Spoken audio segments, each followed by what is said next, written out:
تحفہ آپ کو دینا چاہوں گا، اور یہ وہ تحفہ ہے جو آج بھی کعبہ کے غلاف پہ لکھا ہوا ہے۔ یہ وہ تحفہ ہے جو آج بھی کعبہ کے غلاف پہ لکھا ہوا ہے، لا الہ الا اللہ الملک الحق المبین۔ پڑھا کے چھوٹا سا واقعہ سنا دو، بس مختصر سا واقعہ ہے، اور یہ واقعہ سیدہ فاطمہ کی روایات سے ملتا ہے۔ سیدہ فاطمہ کے پاس سائلین آتے تھے، ضرورت مند آتے تھے، سخاوت کا گھرانہ، سخیوں کا گھرانہ ہے، ضرورت مند آتے تھے سخاوت کے گھر پہ۔ سیدہ فاطمہ کی بارگاہ میں جتنے لوگ آتے تھے جن کے رشتوں کے مسائل ہوتے تھے، رزق کے مسائل ہوتے تھے، اور گھریلو کوئی الجھنیں، کوئی ناکامیاں، کوئی پریشانیاں، حالات کی بندشیں، گھریلو مسائل، صرف گھریلو مسائل، وہ بیٹی کا رشتہ ہے، وہ اس کا بسنا نہیں ہے، وہ شوہر اور میاں بیوی کی ناچاکی ہے، سسرال کی طرف سے سختی ہے، کوئی تلخی ہے، کوئی مشکل ہے، کوئی مسائل ہیں، کوئی حالات کی تنگی ہے۔ یہ اگر اس قسم کے کوئی مسائل آتے بھی تھے، سختیاں اور تلخیاں آتی بھی تھی، جیسے ہمارے ہاں رشتے نہیں ہو رہے، ہوئے ہیں تو خدا نہ خواستہ طلاق ہونے ہیں، اور کتنے ایسے رشتے ہیں تیسرے دن طلاق ہو گئی، کروڑوں روپے لگائے، کسی نے اربوں روپے لگائے، ایسے بھی شادیاں ہوئیں، طلاق ہو گئی، گھر نہ بسے، گھریلو الجھنیں ہیں، ناکامیاں ہیں، پریشانیاں ہیں، گھریلو زندگی کی جتنی بھی مشکلات ہیں، رزق کی کمی ہے، صحت کی کمی ہے، ایک بیماری گھر سے جاتی ہے دوسری نہیں جاتی، ایک مشکل جاتی ہے دوسری پھر آ جاتی ہے، اور اس طرح کی تلخیاں، مسائل، مشکلات، بندشیں، ناکامیاں، حالات کی سختیاں، زندگی کی تلخیاں، گھریلو الجھنیں جسے لفظ کہتے ہیں۔ لفظ میں کیا کہہ رہا؟ گھریلو الجھنیں جس کو لفظ کہتے ہیں، یہ عمل گھریلو الجھنوں کے لیے سیدہ فاطمہ کا معمول تھا، جس روایت سے مجھے یہ روایت ملی ہے۔ گھریلو الجھنوں میں ان کی زندگی کے معمولات میں تھا۔ آپ بتاتی تھیں کہ یہ عمل پڑھیں۔ ایک درویش نے مجھے اس عمل کی خصوصی اجازت دی، خلافت بھی تھی، حضرت شیخ انظر شاہ کشمیری رحمت اللہ علیہ نے خلافت بھی تھی، اور ایک رسالے میں یہ مضمون کے ساتھ یہ عمل بھی چھپا ہے، یہ عمل چھپا ہے الحسن میں، اس دور میں مضمون بھی چھپا اور یہ عمل بھی چھپا تھا۔ انہوں نے جو اجازت دی تھی، فرمایا تھا جدا جدا کر کے پڑھنا طاقت بڑھ جائے گی۔ لا الہ الا اللہ الملک الحق المبین۔ انہوں نے فرمایا تھا، اللہ کے ولی تھے، انہوں نے فرمایا تھا کہ جدا جدا کر کے پڑھنا۔ گھریلو الجھنوں میں سیدہ فاطمہ، سیدہ کائنات، حسنین کریمین کی والدہ محترمہ، اور کائنات میں جتنی خواتین ہیں ان کی سردار، اور میں سیدہ فاطمہ کے بارے میں کہا کرتا ہوں یہ خاتون اول ہے پوری کائنات کی۔ کہتے ہیں نا خاتون اول ملک کے وزیر اعظم کی بیوی ہوتی ہے، سارے ہمارے لیے قابل احترام ہے، لیکن یہ خاتون اول ہے ساری کائنات۔ میرا تو یہ یقین بھی ہے، عقیدہ بھی ہے، اور ہے تو میرے خیال میں ٹھیک ہے، خاتون اول ہے سیدہ فاطمہ رضی اللہ تعالی عنہا۔ تو میں آپ کی خدمت میں عرض کروں، یہ وہ بتاتی تھی گھریلو الجھنوں، گھریلو الجھن، اس کے بڑے تجربے ہیں، لیکن اس کا وظیفہ نہیں پڑھنا۔ جو میں تجربہ بتا رہا ہوں، اب اس کو وظیفہ پڑھیں، سینکڑوں پڑھیں، ہزاروں پڑھیں، لاکھوں پڑھیں، کروڑوں پڑھیں، اس کا وظیفہ کریں، ضرور کریں اس کا وظیفہ۔ لا الہ الا اللہ کیا لکھو؟ الحق المبین۔ اس کو جدا جدا کر کے مجھے جس درویش نے اجازت دی تھی، اس کو پڑھنا نہیں ہے، اس کو تصور سے لکھنا ہے۔ یہ ذرا نقطہ یاد رکھیں، یہاں ذرا تھوڑی سی آپ کی توجہ چاہیے۔ پڑھیں گے تو لکھیں گے، لیکن پڑھنے سے مراد اس کی تسبیح، اور اس کی تسبیح ہیں، کتابوں میں روایات ہیں، وہ آپ کر سکتے ہیں، لیکن اس وقت جو میں آپ کو عمل بتا رہا ہوں، اس وقت جس عمل کی آپ کو اجازت دے رہا ہوں، وہ عمل ہے اس کو تصور میں لکھنے کا عمل ہے۔ وہ عمل مجھ سے ذرا تھوڑی سی توجہ سے لے لیں۔ آپ جس زندگی کے گھر کے جس مسئلے کو حل کرنا چاہتے ہیں، اس کے اوپر تصور ہی میں اس کو لکھیں۔ چلو آپ ایسا کریں، آپ کی اولاد ہے، گھر ہے، اس کے اوپر لکھیں، ذرا تصور میں لکھیں، لا الہ الا اللہ الملک الحق المبین۔ اچھا، یہ تصور پہلے تھوڑا کمزور ہوگا، پھر ایک وقت آئے گا یہ تصور مضبوط سے مضبوط تر ہوتا جائے گا، یہ تصور مضبوط سے مضبوط تر ہوتا جائے گا۔ تھوڑی سی توجہ کی ضرورت ہے، آپ ذرا رک گئے ہیں میری بات کو۔ آپ کہیں گے ورد کراؤں گا، میں نہیں کراؤں گا، آپ کہیں گے تسبیح بتاؤں گا، میں نہیں بتاؤں گا، مجھے جو عمل جیسے ملا میں تو ویسے پہنچاؤں گا، مجھے جو امانت جیسی ملی میں ویسے پہنچاؤں گا، میں نہیں بتاؤں گا۔ میں آپ کہیں گے لکھ کے ہم آٹے میں گھوم دیں، میں کہوں گا نہیں۔ آپ کہیں گے لکھ کے بوتل میں پی لیں، میں کہوں گا نہیں۔ جو ملا ہے میں پھر وضاحت کروں۔ مختلف ہماری روحانیت عملیات کی کتابوں میں اس کی مختلف ترکیبیں لکھی ہیں، جو مجھے ترکیب ملی ہے میں وہ آپ کی خدمت میں عرض کروں گا، اور وہ اکسیر ہے اور تیر ہے، اور تیر بھی ایسا ہے کہ بے خطا تیر ہے، نشانہ ہے، زبردست نشان، کمال چیز۔ اس کو صرف 3 بار لکھنا ہے۔ اب لکھنے کی ترکیب میں بتاتا ہوں، آسان بالکل۔ آپ نے کھپ لیا، اب آسان بتاتا ہوں۔ یہ دیکھیں، آپ نے ایک کام کریں، صرف اس کو پہلے لکھا ہوا دیکھ کے اپنی آنکھوں میں سمو لیں، سمو کے اس کی آپ کے پاس آنکھوں میں بن جائے گی سٹیمپ، مہر۔ اس سٹیمپ کو وہیں سٹیپ کر، بہت کام ہی ختم ہو گیا۔ دیکھیں، قلم سے لکھنے میں بڑی دیر لگتی ہے، مہریں بنا بنا کے مہریں لگاتے جاؤ، مہریں لگاتے جاؤ، مشکل ہے کوئی؟ اس نقش کو پہلے اپنی آنکھوں میں سموئیں، دل میں سموئیں۔ بہت طاقتور نقش ہے، کعبہ کے غلاف پہ لکھا ہوا ہے، اور اس کی بڑی طاقت ہے، الملک الحق المبین، اور پھر ادھر کلمہ ہے لا الہ الا اللہ الملک الحق المبین، لا الہ الا اللہ الملک الحق المبین۔ آنکھوں میں اس کو آنکھوں میں لے لیں، اس کا عکس لے لیں، آنکھوں میں اس کا عکس لے لیں۔ چلو یہ بتا دیں، جس بندے نے کسی بندے کو قتل کیا ہو اس کی آنکھوں میں کس کا عکس ہوتا ہے؟ قاتل کا عکس ہوتا ہے، اور وہیں سے قاتل کے عکس کو نکال کے اسی وقت دکھا دیتا ہے۔ جو قاتل جس نے کسی کو قتل کیا ہے، جب وہ مرتا ہے اس کی آنکھوں میں اسی کا عکس ہوتا ہے۔ کسی نے سنا یہ واقعہ؟ آپ صرف اپنی آنکھوں میں عکس لے لیں، ان لفظوں کا کیا کریں؟ لکھ کے گاڑی میں لگا دیں، لکھ کے دفتر پہ لگا دیں، لکھ کے کچن پہ لگا دیں، لکھ کے سامنے لگا دیں، لکھ کے اچھا یاد تو ویسے ہی ہو جائے گا، لیکن اس کو اپنی آنکھوں کے عکس میں لیں، اپنے دل کے اندر اتاریں، اور دل پہ اتار کے اس کو آنکھوں سے ظاہر کریں، اور جس کے وقت کو اچھا سمجھتے ہیں کہ جس کا وقت اچھا ہو جائے، اسی پہ ایسے تصور میں اس کا عکس لگا دیں اس کی پیشانی پہ۔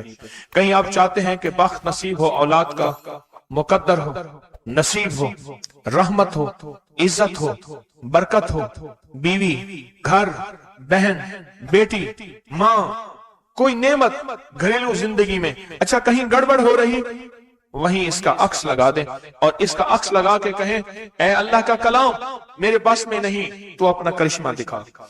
اے اللہ کا کلام میرے بس میں نہیں۔ کتنے بزرگ ایسے گزرے ہیں، کسی نے تعویذ مانگا اور لکھ کے دے دیا، اللہ میں جانتا نہیں، یہ مانتا نہیں، تیرا بندہ ہے تو اس کا کام کر دے، اللہ اس کا کام ہو گیا۔ ایک بزرگ تھے، سنو، ایک بزرگ تھے، کہیں سفر سے آئے تو ان کا سوار بھی تھا، گدھا بھی تھا، کسی نے ان کو گھر دے دیا تو گدھا بھی، بارش شروع ہو گئی، سردی تھی تو گدھا جو ہے وہ بھی اندر کمرے میں آ گیا، وہ بھی آ گئے، تو ادھر جو ہے اس کی زچگی تھی، درد ذہ شروع ہوا، اس نے کہا بابا جی کوئی تعویذ دے دو، انہیں تعویذ لکھ کے دے دیا کہ یا اللہ میں بھی اور میرا گدھا بھی محفوظ ہو گیا، تو جان تیرا بندہ جانے اس کا کام کر دے۔ وہ تعویذ کام کر گیا، آج بھی وہ تعویذ کام کرتا ہے، آج بھی کام کرتے ہیں۔ ہماری روحانیت کی کتابوں میں اور ابکری میں بھی چھپا ہے، فارسی کا شعر ہے۔ یہ تو بول کام کرتے ہیں، سوچو اللہ کا کلام کیا کام کرے گا، یہ تو بول کام کرتے ہیں۔ اس کو اپنے دل میں نقش کریں، دل کے اندر اس کا عکس لائیں، اس کا نقش لائیں۔ سیدہ فاطمہ کا میں آپ کو عمل بتا رہا ہوں، محمد آل محمد کے وظائف بتا رہا ہوں، اور سیدہ کا عمل ہے، ان کے گھر میں جب بھی کوئی الجھنوں کا مارا ہوا، کوئی خاتون آتی تھی، آپ یہی فرماتی تھی اور یہی عمل دیتی تھیں، یہی وظیفہ دیتی تھیں، یہی تسبیح دیتی تھیں۔ بات سمجھ آ گئی یا رہتی ہے؟ پکی بات ہے، 100% سمجھ آ گئی۔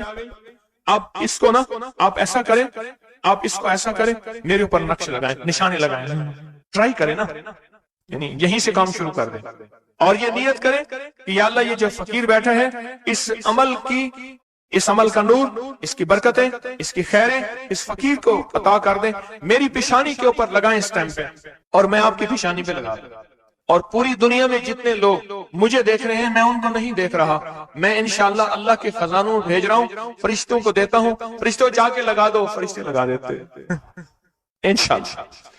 بہت چھوٹا سا عمل، بڑا طاقتور کام اس کا بتائے گا آپ کو۔ میرا چھوٹا آن محمد چھوٹا سا تھا نا، اس کو کچھ چھیڑتا تھا، کہتا تھا بابا جی بتاؤں گا، مجھے بھی دھمکی دیتا تھا، کہہ رہے بابا جی بتاؤں، کہتا بابا جی کوئی بلاؤ گی، مجھے بھی دھمکی دے کے کہتا تھا، کہہ رہے بابا جی بتاؤں گا، بابا جی بتاؤں گا۔ تو یہ وظیفہ بتائے گا انشاءاللہ، یہ وظیفہ ہم کو بتائے گا کہ اس کا نقش کی طاقت اور تاثیر کیا ہے۔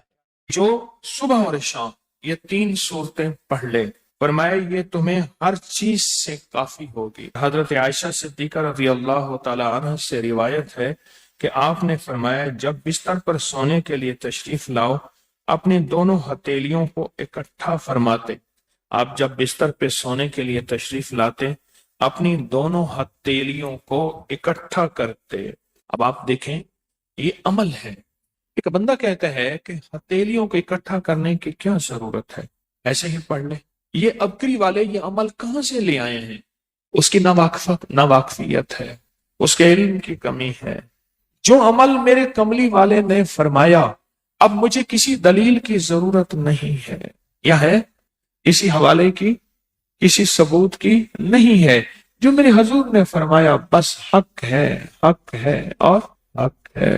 تو فرمایا کہ آپ اپنے دونوں ہتھیلیوں کو غور سے توجہ کریں، اکٹھا فرماتے جیسے ہم دعا کے لیے جمع کرتے ہیں ہتھیلیوں کو، دعا مانگتے ہیں نا، ایسے میرے حضور اپنی دونوں ہتھیلیوں کو اکٹھا فرماتے، پھر 3 صورتیں پڑھتے، قل هو اللہ احد، سورۃ فلق، قل اعوذ برب الفلق اور قل اعوذ برب الناس، پھر پڑھ کر ان دونوں ہاتھوں پر دم کرتے اور پھر پر اپنے سر نمبر 1، دوسرا چہرہ نمبر 2 اور اپنے جسم کے اگلے حصے پر جہاں تک ہاتھ پہنچے اس طرح 3 دفعہ کرتے تھے۔ آج میں اس کا ایک راز بتاتا ہوں، لیکن پہلے عمل کو غور سے سن لیں۔ آپ دعا کے لیے ہاتھ جیسے کرتے ہیں سوتے ہوئے ویسے کریں گے، کر کے ایک بار قل هو اللہ پوری صورت، ایک بار سورۃ فلق پوری صورت اور ایک بار سورۃ ناس پوری صورت، ٹھیک ہے؟ پڑھ لی، ہتھیلیوں پہ دم کیا، دم کرنے کا پہلے سر پر، اوپر سے شروع کرتے حضور، سر، چہرہ، چہرے کے بعد اپنے جسم کے اگلے حصے پہ جہاں تک ہاتھ پہنچتا، پھر پچھلے حصے پہ آپ پھیرتے، اگلے حصے پہ پھیرتے، پھر دوسری دفعہ ایسے کرتے، ہاتھ پھیلاتے دونوں ہتھیلیاں، پھر یہ 3 صورتیں پڑھتے، پھر ایسے کرتے، پھر تیسری دفعہ بھی ایسے کرتے تھے۔ اس کے فائدے کیا ہیں؟ میں فائدے بتاتا ہوں۔ ابن عباس سے روایت ہے کہ جو شخص سوتے وقت قل هو اللہ اور معوذتین فلق اور ناس 3 بار پڑھ لے، اگر اسے اس رات موت بھی آ گئی تو شہادت کی موت مرے گا، اگر زندہ رہا تو گناہوں سے پاک کر دیا جائے گا۔ سوتے وقت یہ عمل 3 دفعہ کر لے۔ اور عبداللہ بن خبیب سے روایت ہے، فرمایا جو صبح و شام 3 بار قل هو اللہ اور معوذتین پڑھ لے، مثلا 3 دفعہ قل هو اللہ، 3 دفعہ فلق اور 3 دفعہ ناس، یہ صورتیں، فرمایا جو صبح شام پڑھ لے، صبح شام۔ یہ اور روایت ہے، پہلا عمل ہتھیلیوں کو سیدھا کر کے 3 دفعہ کرنا، پہلا عمل وہ ہے۔ دوسرا عمل یہ ہے کہ جو صبح اور شام یہ 3 صورتیں پڑھ لے۔ اب اس کے کمالات سنیں، فرمایا یہ تمہیں ہر چیز سے کافی ہوگی، بس اب تمہارے لیے اللہ کافی ہو گیا۔ اب تمہیں کسی چیز، کسی پریشانی، کسی دکھ، کسی تکلیف، کسی ناکامی، کسی مصیبت کو انشاءاللہ آنکھوں سے نہیں دیکھو گے۔ یہ جو ہم دعا کے لیے ہاتھ پھیلاتے ہیں یہ دراصل کشکول ہے کہ مولا میں خالی ہوں، میں فقیر ہوں، میں منگتا ہوں، میں پیاسا ہوں، میں عاجز ہوں اور تو شہنشاہ ہے، مجھ فقیر کو عطا فرما۔ ہم دعا کے لیے ہاتھ پھیلاتے ہیں تو 2 بندہ دونوں ہاتھوں میں دعا کے لیے ہاتھ پھیلاتا ہے اور پھر یہ 3 صورتیں پڑھ کے پھونک مارتا ہے۔ ان تمام 3 صورتوں کا نور، اس کا سرور، اس کی برکت، اس کی رحمت اور اس کی عطا اس کے ہاتھوں پہ آتی ہے، پھر اس ساری عطا کو اپنے پورے جسم پر پھیرتا ہے تو ایسے ہے اس کے پورے جسم پہ ایک نور کا حصار، دیوار، ایک نور اس کے جسم پہ، پھر اس کو دنیا کا کوئی حسد کا تیر، کوئی جادو کا تیر اس پہ وار نہیں ہوتا، کوئی دشمن کا ایسا تیر جو انتقام کا ہو، ناکامی کا ہو، پریشانی کا ہو۔ یہ جو وظیفے ہیں کسی درویش کی یا کوئی درویش نے جس کو اجازت ہے اس کی اجازت صحیح ہو. ہر بندہ اجازت دینا نہ شروع کر دے. اجازت کے پیچھے نسبتیں چاہیے، ان نسبتوں کی طاقت چاہیے. وہ جو اجازت ملتی ہے اس اجازت کے اندر جو تاثیر ہوتی ہے، اس میں جو کمال ہوتا ہے، اس میں جو اندر کی کیفیتیں ہوتی ہیں، اس اجازت سے نسلوں میں تونگری، دولت، رزق، عزت، صحت ایسے بارش کی طرح برستی ہے. میرے جو مرشد تھے حضرت خواجہ سید محمد عبداللہ حجویری رحمت اللہ علیہ، میرے مرشد جو تھے وہ حضرت داتا صاحب کی سچی آل میں سے تھے. مجھے جاتے جاتے انہوں نے اجازت دی 1991 ستمبر میں، اور مدینہ منورہ فرمایا میں جا رہا ہوں، بس اب بقی میں، اور بقی کے اندر جا کے سو گئے. اب بھی میں مرشد کے ہاں جاتا ہوں تو جنت البقی کے قبرستان میں ان کی نسبتیں دیکھیں کتنی اونچی ہیں. پھر وہ نہیں، 26 بڑی ہستیوں نے مجھے خلافتیں، اجازتیں دیں، 26 سے بلکہ زیادہ اجازتیں اور خلافتیں دیں، اور ان کی توجہات ہیں، ان کی پیچھے دعائیں ہیں، اور پیچھے کامل کے ہاتھ ہیں. یہ روحانیت کی نسبتیں ہوتی ہیں، روحانیت کی نسبتیں ہوتی ہیں. ان نسبتوں کے ساتھ جیسے آپ تسبیح خانے میں ماشاءاللہ پوری دنیا میں لوگ یہاں آئے ہوئے ہیں، اور بڑے بڑے ہستیاں یہاں آئی ہوئی ہیں جو مٹی ہو کے چٹائیوں پہ پڑے ہیں، خواتین میں بھی مردوں میں بھی، بڑے بڑے عہدوں والے، عزتوں والے، بڑے بڑے مقام والے یہاں اپنے مرشد خانے میں بے حیثیت ہو کے پڑے ہیں. جو بے حیثیت ہو کے آتا ہے اللہ اس کو عزت اور مقام اور حیثیت دے. کہنے لگا میں نے نا حمزات کو قابو کرنے کے لیے میں نے ایک عمل کیا. عمل یہ تھا کہ ایک بڑا سا تھال لے لیں، جیسے یہ گارے اور مٹی میں تھال ہوتے ہیں، اس کا چراغ بنا لیں، اس میں 10 کلو تیل ڈالیں اور بڑی ساری بتی ہو، ٹھیک، اس کی بتی جلائیں. 10 کلو تیل جلنا ہے. یہ سارا کتنا تیل جلنا ہے؟ اس کی بتی میں، اس کی لو میں دیکھنا ہے، اور پھر بیٹھنا اس انداز سے ہے کہ میرا سایہ ہو، اور پھر میں اپنے سائے کو بھی دیکھوں، لو کو بھی دیکھوں، اور اس کے بعد یہ وظیفہ پڑھنا ہے. 40 دن میں یہ 10 کلو تیل جل جاتا ہے. دن رات بیٹھنا ہے اور اس کو پڑھنا. 30 دن جب گزرے تھے، 30 دن گزرنے کے بعد اس کو نقشے نظر آنا شروع ہوئے. نقشے یہ نظر آنا شروع ہوئے کہ گھر ہے، بچے ہیں، کھیل رہے ہیں، اماں بیٹھی ہے، آپس میں بچے کو لڑ بھی رہے ہیں، کھا بھی رہے ہیں، پی بھی رہے ہیں. اس نے ادھر سے توجہ ہٹائی. مرشد نے فرمایا تھا کہ دیکھ میری نگرانی میں عمل کر رہا، نقشے نظر آئیں گے، کسی نقشے میں نہ توجہ کرنا نہ خوف کرنا. خوف بھی آئے گا، چیزیں بھی آئیں گے، نہ کرنا،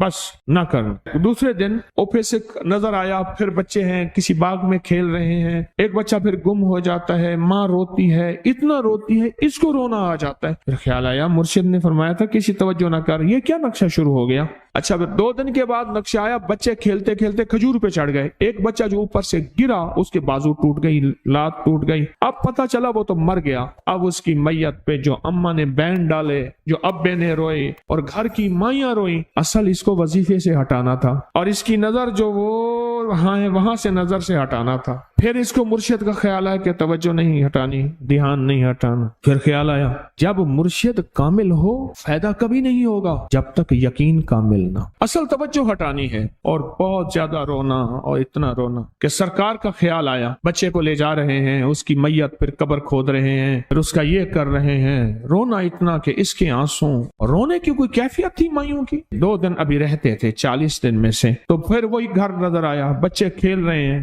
شوہر آیا، اس نے آ کے کہا مجھے روٹی دو. اس نے کہا گھر میں تو کچھ بھی نہیں ہے، لکڑیاں ہی نہیں ہیں، آپ نے کچھ دیا ہی نہیں. میاں بیوی کی لڑائی ہو گئی. اس نے کہا پھر ٹھیک ہے میں آج سب کو جلا دے. اس نے کہا لکڑیاں لے آیا، ادھر ادھر سے لکڑیاں لا کے نہ صحیح اس نے وہ لکڑیاں جلائیں، بچوں کو اٹھا کے جو ڈالا آگ میں، جو چیپیں نکلی بچوں، دوسرے کو پکڑ کے ڈالا، تیسرے کو ڈالا، چوتھے کو ڈالا، آگ میں ڈالتا جا رہا ہے. مائی چیخ رہی ہے، کوہرام ہے، زندہ بچوں چھوٹے معصوموں کو آگ میں ڈال رہا ہے. ڈالتے ڈالتے کہنے لگے تو بچ گئی ہے بھائی، پھر پکڑ کے میں تجھے ڈالتا ہوں. جب اس کے ڈال کے کہنے لگا اب اس عامل کو تو بچ گیا ہے، ایسے اس کو ایسے پکڑنے لگا، اور پیچھے مرشد کا کھینچ کے تھپڑ اس کو آیا. جب کھینچ کے تھپڑ آیا سارا نقشہ ختم ہو گیا. اوہو، کہنے لگا یہ کیا تھا. مرشد کامل ایسا ہوئے جرا لولوں دے وچ وسے ہو، نال نگاہ دے پاک کریندا، نہ صابن سجی گھتے ہو. یہ اس وقت ہوگا جب یقین ہوگا. جب تیرا یقین کمزور ہے، مرشد کامل ہے، یقین کامل نہیں ہے، ناکام رہے گا ساری زندگی. تھرمامیٹر لگاتا رہے گا. کوئی کہہ دے گا کہ تیرا مرشد 1 نمبر ہے، ولی ہے، کہا سبحان اللہ. کوئی کہہ دے گا 2 نمبر ہے، کہے توبہ توبہ. ساری عمر اسی زندگی میں رہے گا، کبھی نہیں پا سکے گا. 40 دن کے بعد مرشد کی خدمت میں حاضر ہوا اور سارے نقشے بتائے. فرمایا نہ بتاؤ، ہم دیکھ رہے. علامہ فخر الدین رازی رحمت اللہ علیہ کا مشہور واقعہ ہے. مرید جو ہے آپ کا سینکڑوں میل دور، اور وہ مرید وہ تھا جو ساری عمر اللہ کے وجود کو کہتا رہا کہ اللہ کے وجود کو نہ ماننے والے کہتے تھے کوئی اللہ نہیں ہے، کہاں ہے دکھاؤ، ہر چیز خود بخود بن گئی ہے، خود بخود ختم ہو جائے گی. ان کے پاس 100 دلیلیں تھیں. کتنی 100 دلیلیں تھیں، اور آج تک ان کی دلیلوں کو کوئی توڑ نہیں سکا تھا اللہ کے وجود پہ. آخری وقت ہے، اور آخری وقت کے اندر ایک دروازہ کھٹکھٹایا کسی نے کہ جناب ایک بزرگ آپ سے ملنے آئے ہیں. وہ بزرگ ان کے دوست تھے پرانے. اوہو، آپ کا آخری وقت ہے، میں ملنے آیا. اور وہ بزرگ نہیں تھا، وہ شیطان کی شکل بن کے آیا تھا. اس نے آتے ہی وہ مسئلہ چھیڑ دیا. آج تک اس کی دلیلیں کوئی نہیں توڑ سکا تھا، یہ اس کی دلیل توڑ گیا. پہلی دلیل ٹوٹ گئی. اس نے دوسری دی اللہ ہے. اس نے 2 دلیل بھی توڑ دی کہ اللہ نہیں ہے. اس نے تیسری دی اللہ ہے. اس نے وہ اپنے علم کی طاقت، وہ دلیل بھی توڑ دی. چوتھی 99 دلیلیں توڑی، ابھی ایک دلیل باقی رہتی ہے. اگر وہ بھی دلیل گئی تو یہ بھی کہتا ہے اللہ نہیں، اور آخری وقت میں رب کے وجود کا انکار کر کے خاتمہ خراب کر کے گیا. مرشد وضو فرما رہے تھے. دور کہیں میلوں میلوں دور اللہ نے اپنی طاقت قدرت سے نقشے ہٹائے سامنے سے، اور نقشے ہٹائے کہ تیرا مرید گیا. وہیں سے وضو کا پانی چلو بھر کے نا زور سے پھینکا، اور کانوں میں آواز آئی کیوں دلیلیں دے رہا ہے؟ تو نہیں کہتا میں نے اللہ کو بغیر دلیل کے مانا؟ تو دلیلیں دے رہا ہے. کیوں نہیں کہتا کہ میں رب کو بغیر دلیل کے مان؟ عمر رضی اللہ تعالیٰ عنہ امیر المومنین مسجد نبی میں خطبہ دے رہے ہیں. حضرت ساریہ صحابی تھے، وہ اس لشکر کے سپہ سالار تھے. میلوں سے میلوں، سینکڑوں میل دور ایسے نقشے ہٹے، اور خطبے کے دوران انوکھی بات کہہ دی، یا ساریہ الجبل، ساریہ پہاڑ کے پیچھے دیکھ دشمن وہاں سے حملہ کر رہا ہے. اور پھر خطبہ شروع کر دیا. جمعہ کا خطبہ تھا. لوگ حیران، یہ امیر المومنین نے کیا فرما دیا؟ جب حضرت ساریہ کا قافلہ آیا واپس تو فرمایا فلاں وقت، فلاں لمحے، فلاں وقت میں، جمعے کے دن فلاں لمحے میں امیر المومنین آپ کی آواز آئی تھی. اگر نہ آتی تو دشمن نے پیچھے سے مقابلہ حملہ کر دیا تھا اور ہمیں کاٹ کے رکھ دیتا، ٹوٹے ٹوٹے کر دیتا. آپ کی آواز آئی ساریہ پیچھے دیکھ دشمن حملہ کر رہا ہے پہاڑ کے پیچھے، یا ساریہ الجبل. یہ میں آپ کو حوالوں سے بات کر رہا ہوں، روایات بتا کے بات کر رہا ہوں.